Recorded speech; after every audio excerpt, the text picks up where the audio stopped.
से हाथ जोड़कर प्रार्थना है, बार बार निवेदन है कि प्रधानमंत्री ऐसा कार्य न करें जिससे कोई हमारे देश में अनिष्ट हो, भूकंप आए या और कुछ हो। कोई अनिष्टकारी कार्य नहीं होना चाहिए। व्यवधान आ सकता है, अनिष्ट हो सकता है, बाधा विघ्न आ सकते हैं, कुल खौफ है, क्योंकि प्रधानमंत्री जहाँ जहाँ गए हैं वहाँ सब अनिष्ट हुआ है। कोई घटना न घट जाए, डर है इस बात का। तो इसमें सरकार का कहाँ मतलब है? भाजपा सरकार जबरदस्ती अपना प्रोग्राम स्थापित कर रही है और भारतीय जनता पार्टी, विश्व हिंदू परिषद, बजरंग दल, ये सब गुमराह हो रहे हैं। तो सब संत दबे हुए, खुल के कोई बोलना नहीं चाह रहा है। सब पता नहीं डरते हैं, क्या है क्या नहीं है। संतों को बोलना चाहिए। क्या लग रहा है कि जिस तरीके से चर्चाएं बहुत तेज हैं कि नरेंद्र मोदी जी जो है वो प्राण प्रतिष्ठा करवाएंगे, रामलला की जो मूर्ति बन रही है या भव्य मंदिर जो बन रहा है उद्घाटन करेंगे, शुभ संकेत है ये देश के लिए? पूर्व से पश्चिम तक, उत्तर से दक्षिण तक समस्त विद्वानों का ये मत है कि अच्छे विद्वान द्वारा, किसी संत द्वारा, किसी विद्वान द्वारा प्राण प्रतिष्ठा होनी चाहिए। हम नहीं चाहते हैं कि नरेंद्र मोदी जी को कोई आघात पहुंचे, कोई बुरा बोले। वो राष्ट्र के प्रधानमंत्री हैं, वो न करें तो अच्छा है। भगवान उनको सद्बुद्धि दे और उनसे हाथ जोड़ के विनम्र निवेदन है कि वो प्राण प्रतिष्ठा में सहयोग न करें, भाग न लें, क्योंकि ये सब संतों का, किसी भी संत को नहीं बुलाया गया है। अभी तक तो किसी संत का नाम आया नहीं है और आगे अभी पता नहीं है। अभी 14, 15, 20 दिन है कि कब किस संत का नाम आ सकता है, क्या है। अभी तो सिर्फ नरेंद्र मोदी जी का ही नाम चल रहा है। तो हम हृदय से दुखी हैं, हम अपने अंतरात्मा से दुखी हैं कि नरेंद्र मोदी जी इसका प्राण प्रतिष्ठा और उद्घाटन कर रहे हैं, क्योंकि एक राजा होते हुए उनको तो और श्रेय देना चाहिए। किसी संत को श्रेय देना चाहिए, किसी महात्मा को श्रेय देना चाहिए, किसी अच्छे विद्वान को श्रेय देना चाहिए, किसी बड़े ब्राह्मण को श्रेय देना चाहिए और ऐसे संतों को श्रेय देना चाहिए जो कि इस कार्य को करते आए हैं। और भगवान राम का मंदिर तो वर्षों चलेगा, 1000 वर्ष की आयु बताई जा रही है। इसके जो ट्रस्टी हैं चंपत राय जी, वो 1000 वर्ष की आयु बता रहे हैं। तो ये तो बहुत बहुत बहुत बड़ी विरासत है हमारे देश के लिए। तो क्या ये शुभ संकेत नहीं है आपके हिसाब से? नहीं, शुभ संकेत नहीं है। आपकी इस विषय पर किसी साधु संतों से बातचीत हुई है, जो बड़े लेवल के साधु संत? कई संतों से बात हुई है। मुक्तेश्वरानंद जी, शंकराचार्य जी से बात हुई है, सदानंद जी से बात हुई है, और वृंदावन में, अयोध्या में, बनारस में संतों से बात हुई है। तो सब संत दबे हुए, खुल के कोई बोलना नहीं चाह रहा है। सब पता नहीं डरते हैं, क्या है क्या नहीं है। संतों को बोलना चाहिए, डरना नहीं चाहिए। संत बोलेंगे तभी ये बात बनेगी आगे।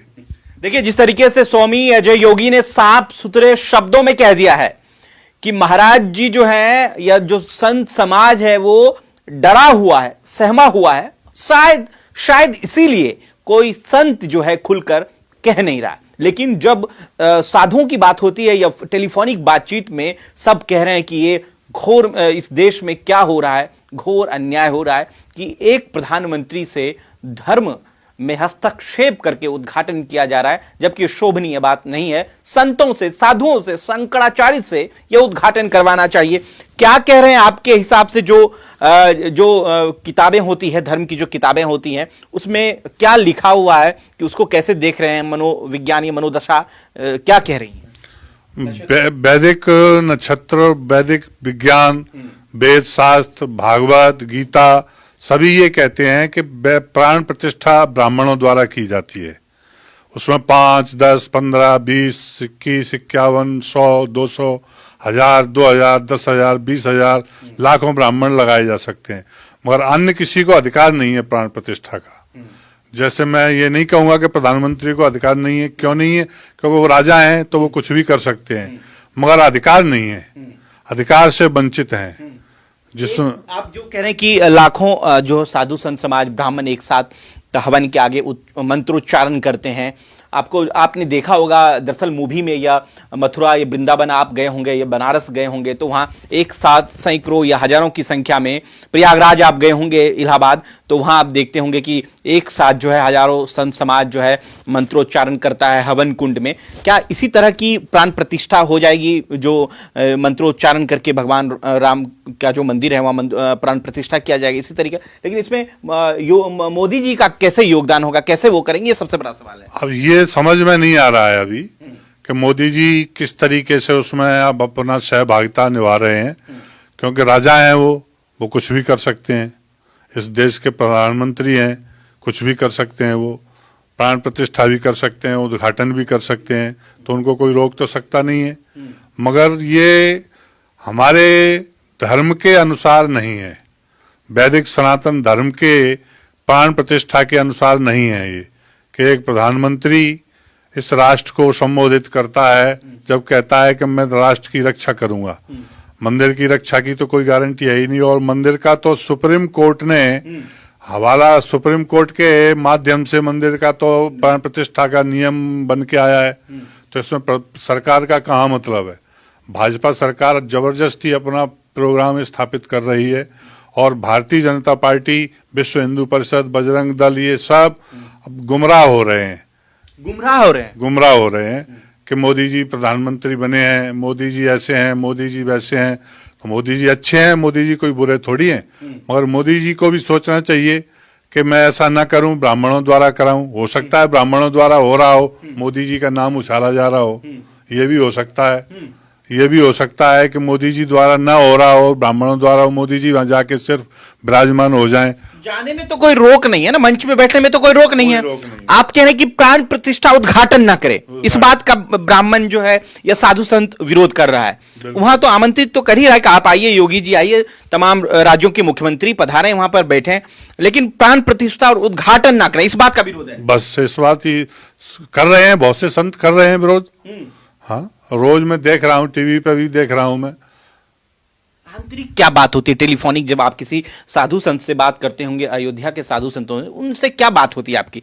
पूछना नहीं चाहिए लेकिन आपसे। हाँ। डरे हुए हैं ना वो सब सहमे हुए हैं। क्या कहते हैं? नाम मत बोलिए, लेकिन ऐसे तो जनरल बता दीजिए कि क्या बोलते हैं वो ये कहते हैं कि ऐसा नहीं होना चाहिए, आज तक इतिहास में ऐसा नहीं हुआ है।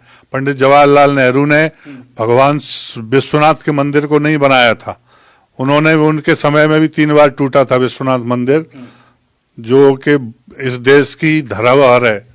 उसको वो भी कारीगरों और भगवान द्वारा ही, वहां के पंडितों द्वारा ही, वहां के ब्राह्मणों द्वारा ही प्राण प्रतिष्ठा कराई थी उसकी। लेकिन उसमें पंडित जवाहरलाल नेहरू का कोई हस्तक्षेप नहीं नहीं था। तो यहाँ क्या हो रहा है? यहाँ बस हस्तक्षेप है, तो लोग डरे हुए हैं, बता नहीं पा रहे हैं, बोल नहीं पा रहे हैं लोग।